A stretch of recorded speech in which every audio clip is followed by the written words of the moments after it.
So I just saw Dune Part 2 a second time, and this is the second review to Dune Part 2. And I saw it in IMAX, not 70 millimeter IMAX. There's a big difference, or there's some nominal difference anyway. This second time around, it was really extraordinary to be able to appreciate the acting performances. I remember watching it in the first one, and I had some criticism about some of the performances, but in this one, they just really opened. I thought Zendaya was amazing. She sort of carries this movie. It's her movie.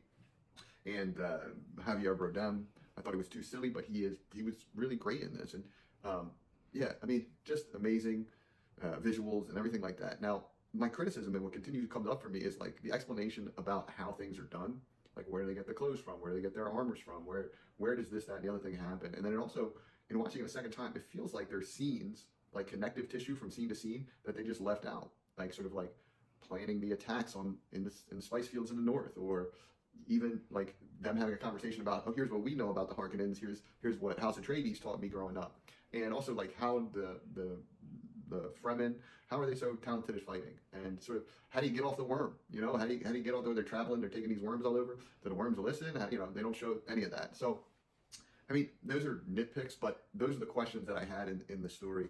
I'm really excited to see more, the third one or the TV show that they're talking about, and yeah, and it's also like, I feel like I get the present, like, oh, like, this is what people, when they watch Star Wars back when it came out in the 80s or whatever, this is what they experienced. This is like our time for a Star Wars type thing, where universally loved and just like event and beautiful. So anyway, all that being said, and then like the themes of the story are really awesome. You know, the whole like Messiah and how that plays in our society today, and what is done in the name of certain religions and beliefs, and just people's willingness to do that.